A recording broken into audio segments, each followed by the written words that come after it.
A paz de Deus, meu irmão, minha irmã. Tudo bem com vocês? Muito bom dia para quem está acordando agora, para quem está indo trabalhar, ou mesmo para quem vai trabalhar em casa, para quem vai viver seu dia em casa com a família. Sejam muito bem-vindos a mais um conteúdo do canal CCB Transparente. Se você ainda não me conhece, meu nome é Mário, sou servo de Deus e sirvo a Deus na Congregação Cristã no Brasil. Se você for da congregação ou de outra denominação, sinta-se em casa neste canal. Neste canal nós pretendemos aqui ajuntar e não espalhar.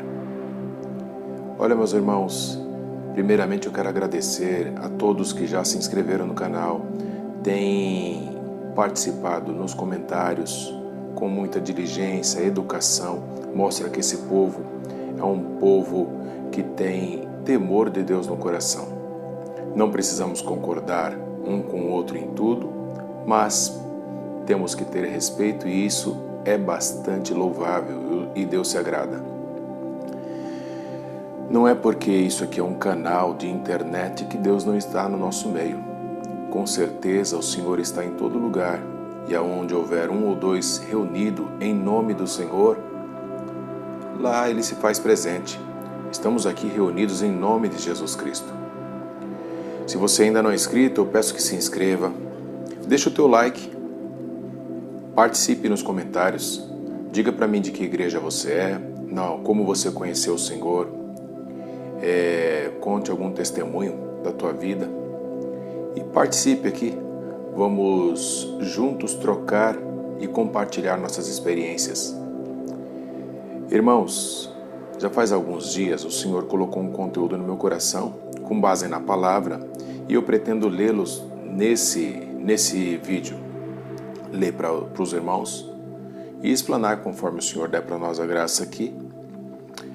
Antes de mais nada, também gostaria de mostrar a Bíblia que Deus preparou para nós recentemente. É a Bíblia de estudos, palavra-chave. Ela tem referências para o grego e o original do hebraico. Muito boa para quem pretende fazer análise sistemática da palavra. É uma Bíblia muito bonita também, muito bem equipada e muito bem elaborada. Recomendo, tá? Também gostaria aqui de agradecer a Deus pelo carinho de todos que aqui participam conosco. Os cultos voltaram na terça-feira, dia 13, eu ainda não congreguei. Ontem foi o segundo culto, depois do isolamento e que estávamos somente em culto online. Segundo culto presencial foi ontem, minha esposa congregou. Eu não pude congregar, tive que ficar com as crianças. Minha esposa tinha uma grande necessidade de ir, então nós entramos num acordo e ela foi. Talvez eu vou no próximo culto. Eu quero começar antes de falar e de ler a parte que Deus colocou no coração. O que eu espero dessa nova fase? O que para mim é o novo normal? O que para mim é a nova realidade? Que esse evento que acontece na terra dos viventes, mas que foi permissão de Deus para sacudir as estruturas da terra, dos habitantes, dos quase 8 bilhões de habitantes do planeta Terra. A palavra de Deus, ela está vindo ao encontro do homem e não há como escapar do cumprimento das suas profecias. E bem-aventurado o homem que está percebendo que o Senhor está tentando nos ensinar alguma coisa. Com certeza é lamentável as baixas que tivemos entre a Irmandade ou mesmo nas famílias de algum amigo, de algum parente, de algum conhecido. É muito lamentável, mas espero que Deus tenha misericórdia, que a obra de Deus não para e Deus sempre sabe o que faz. Nós aqui, às vezes, lamentavelmente, falhamos em nossos pensamentos, falhamos em nossas atitudes, falhamos na hora de escolher, de decidir, de nos pronunciar, de agir, de obrar. Mas graças devemos dar a Deus porque a sua misericórdia é a razão de não sermos consumidos. Porque o homem falha, mas Deus é fiel. Irmãos, sem mais delongas, vamos para o assunto do vídeo com base na leitura. Nós vamos ler, abra a tua Bíblia, no livro de Lucas, capítulo 15, e nós vamos ler do 1 ao 7. Acompanha comigo, se ponha em comunhão, para que Deus se agrade do nosso encontro, do nosso ajuntamento, da nossa comunhão, da nossa oferta no vídeo de hoje, tá bom? Lemos ajudados por Deus. O subtítulo diz assim: a parábola da ovelha e da dracma perdida. E chegaram-se a ele todos os publicanos e pecadores para o ouvir. E os fariseus e escribas murmuravam dizendo: este recebe pecadores e come com eles. E ele lhes propôs uma parábola, dizendo: que homem dentre vós, tendo 100 ovelhas e perdendo uma delas, não deixa no deserto as 99 e não vai após a perdida até que venha a achá-la? E achando-a, a põe sobre os seus ombros, cheio de júbilo. Chegando à sua casa, convoca os amigos e vizinhos, dizendo-lhes: alegrai-vos comigo, porque já achei a minha ovelha perdida. Digo-vos que assim haverá alegria no céu por um pecador que se arrepende, mais do que por 99 justos que não necessitam de arrependimento. Aleluia, amém, glória a Deus. É interessante que o Senhor Jesus propõe essa parábola falando de ovelhas,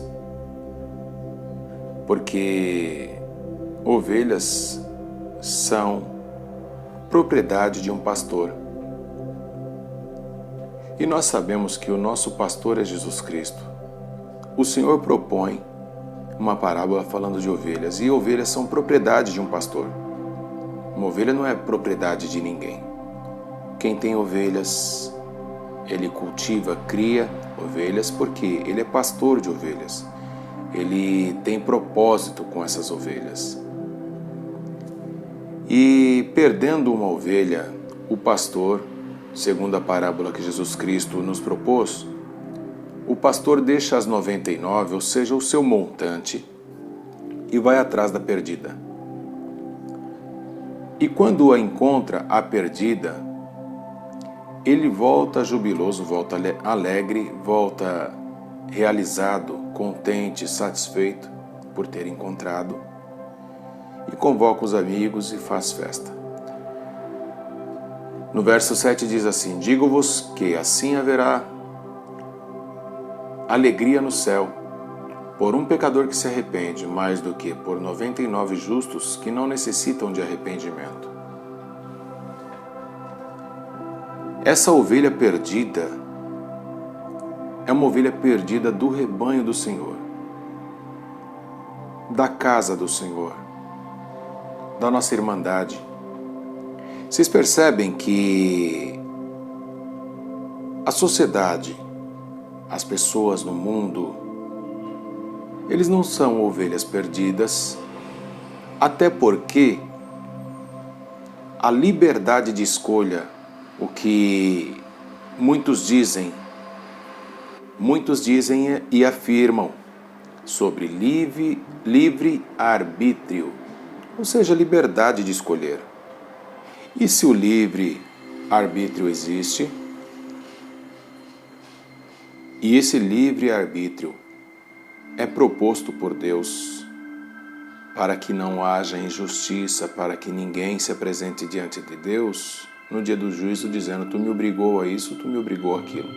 Porque o Senhor não obriga ninguém a nada. O Senhor convida: ide anunciai todo povo, nação e gente. É assim que o Senhor faz. O Senhor convida nós a nos achegarmos a Ele. E aquele que aceita essa palavra de bom grado, ele a compreende, seu entendimento se abre, seu coração se dilata. E é muito provável que aquele que abre o coração para a palavra de Deus, ele faça um concerto com Deus e se torne propriedade de Deus. O Senhor passa a ter ciúmes de você. A palavra de Deus diz isso, já nos declara isso. Se você é propriedade de Deus, você é ovelha do seu rebanho e passa a ter por pastor o Senhor Jesus Cristo, nosso Salvador, que pelas ovelhas morreu na cruz. E esse foi o preço, a moeda que pagou e comprou você como ovelha para este rebanho, propriedade do Senhor Jesus Cristo. E se somos propriedade desse rebanho, se somos propriedade deste pastor, e uma se perde, o Senhor mesmo não descansa enquanto essa ovelha não é encontrada. Este é o verdadeiro pastor. Os outros são mercenários, porque jamais teriam esse compromisso com as ovelhas desta natureza. Quando o Senhor está falando e propôs essa parábola, em quase tudo que o Senhor falava, ele não se posicionava como sendo a figura principal, mas dava sempre a entender. Quando ele está falando de ovelhas e de pastor, ele está falando dele mesmo como pastor, do plano de Deus para com as ovelhas e da esperança, da intenção, do zelo para com toda a ovelha. É necessário deixar às vezes as 99 no deserto por causa de uma que se perde do caminho, que se desvia do caminho. Então, irmãos, o que essa parábola nos ensina? Que os nossos irmãos, que aqueles que se desviaram, devem ser buscados, devem ser encontrados, devem ser cuidados, deve fazer parte da nossa preocupação em vida. Quando o Senhor espera de nós obras que se transformam em frutos para o seu agrado, essa é uma delas, buscar as ovelhas perdidas da casa do Pai. Nós devemos estar juntos e não devemos abrir mão daquele que se desviou, daquele que está distante. Todavia, alguns se desviam porque realmente não se afeiçoaram, não amaram de todo o seu coração o Senhor e não amam mesmo. Tanto é que mesmo quando você a encontra pelo caminho, tenta saudar, conversar e tentar entrar ali em algum assunto que possa haver portas para você convidá-los de volta, eles fecham todas as portas porque nunca quiseram mesmo estar nesse meio. Estavam atrás, não viam a hora de encontrar um pretexto, uma desculpa para transferir a culpa para alguém e através disso poderem sair para fazer o que já há muito tempo estava no seu coração. Mas que isso não sirva para nós de tropeço, a fim de que venhamos a nos acomodar e não trabalhar nessa parte, não buscar as ovelhas perdidas da casa do Pai. Esta mensagem, meus irmãos, ela tem uma intensidade muito grande, tem uma importância muito grande para nós que servimos a Deus. Quem aprendeu de forma diferente, ainda que tenha sido teu pastor, teu cooperador, teu ancião, que ensinou que não deve buscar a ovelha que se perdeu, se alguém está ensinando que se você descobriu que pecou, não deve ir, só vai atrás do parado se você vê que não pecou, já está errado, está fora da palavra. E às vezes a pessoa que assim orienta nem entendeu a palavra ainda, não faz isso por mal, mas não entendeu. Independente de fazer por mal ou não, está prejudicando o trabalho e a obra de Deus de salvação. Imagino que essa parábola encerra dizendo que aquele que tem 100 ovelhas perde uma, vai atrás dela até que a encontre e faz festa quando a encontra. Eu imagino que se nesse intermédio dessa busca incessante pela ovelha que se perdeu, aparecesse alguém no caminho desse que foi atrás da ovelha perdida e tentasse oferecer obstáculos e atrapalhar a busca pela ovelha perdida. O que esse que deixou 99, ele se arriscou quando deixou 99 para trás, para ir atrás de uma. Foi uma escolha difícil, porque são 99 que ficaram no deserto, correndo o risco de vir lobos, raposas, ladrões, para pegá-las. Mas para ele era inadmissível deixar aquela uma sozinha, perdida. Pertence a ele, não dá para perder. Então, se alguém entrasse no caminho, o que faria esse homem que foi convicto, decidido e que correu o risco, deixando as 99 para trás, para ir atrás da uma? O que ele faria com quem se opusesse a ele no que diz respeito à busca que ele estava fazendo? Pensem nisso, meus irmãos. Pensem nisso. Se você tem alguém na tua família que parou, desviou, enfraqueceu, ou até mesmo cometeu algum pecado que, por falta de entendimento, foi rotulado como pecado de morte, ou mesmo tenha sido pecado de morte, entenda uma coisa: pecados de morte existem, mas o que leva à morte e à condenação é o pecado para a morte e não o pecado de morte. João fala assim: filhinhos, não pequeis. Todavia, se alguém entre vós pecar, há um justo juiz e advogado para nos julgar, para nos defender. Se você tem advogado, é porque você tem quem te defenda, porque há quem entre em questão de juízo e não tem advogado. E se João fala que você tem advogado, é porque você tem quem te defenda. E um advogado, quando entra numa causa, se ele não é o promotor, ou seja, aquele que acusa, ele é o que defende, ele não entra para perder. Mas alguns advogados de defesa perdem suas causas, perdem suas disputas nos tribunais da vida.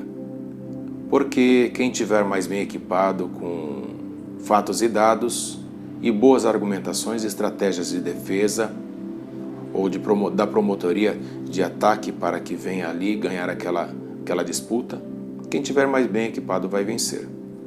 A questão é que se o nosso advogado é Jesus Cristo, nós não vamos perder. Você entende? Quem é o promotor? Quem é a acusação? A acusação é o adversário.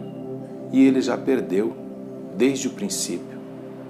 Deus enviou Jesus Cristo, que morreu por nós na cruz, que se tornou o nosso verdadeiro pastor e o nosso advogado para com Deus. Jesus Cristo não perde batalhas. Se Ele é teu advogado, você vai vencer.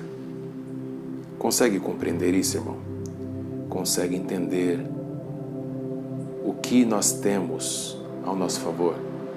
Por isso que é dito por Paulo, lá em Romanos 8,31, se Deus é por nós, quem será contra nós? Quem tentará acusação contra os escolhidos de Deus? É dito isso justamente porque quem tem Deus como Pai, Jesus Cristo como pastor e advogado, não vai perder. Ainda que teu filho, teu amigo, teu vizinho, teu companheiro de viagem, teu companheiro de visita, companheiro de mocidade, tenha se perdido em algum pecado, rotulado como pecado de morte, saiba de uma coisa: o pecado de morte só mata se ele se tornar o pecado para a morte, ou seja, o pecado que vai minar toda a força e esperança, todas as possibilidades, vai ceifar as possibilidades dessa pessoa continuar seguindo. E o que ceifa isso, o que cancela isso, é a desesperança, é a falta de informação. Às vezes, muitos dos nossos que se foram por causa de algum deslize, não voltaram mais achando que, tendo cometido pecado para morte, pecado de morte, pecaram para morrer já. Estão mortos mesmo estando vivos. Mas a palavra de Deus diz assim: enquanto a vida há esperança. Logo, qual será o pecado para a morte? O pecado que tira a tua possibilidade, a tua fé. Mas enquanto a vida há esperança, o pavio que fumega não se apagará. Vai buscar, irmãos. Não julgue antes de ter ido fazer uma visita, de ter ido pregar uma palavra de esperança. Eu fiz uma live falando desse assunto e logo depois o Senhor me trouxe essa leitura dessa parábola e me fez compreender que realmente nós precisamos buscar a ovelha perdida, nós precisamos ter esse compromisso. Alguém tem que se preocupar, porque dos que não se preocupam, dos que acham que já está cancelado, perdido, está carimbado a condenação de quem errou em alguma coisa, eles não vão buscar. Alguém tem que se preocupar com isso. E grande é a seara, os obreiros são poucos. Se o teu ancião, teu cooperador, teu pastor não vai atrás dessas ovelhas, vá você, porque o Senhor te dará o galardão desse trabalho. É o Senhor que nos recompensa.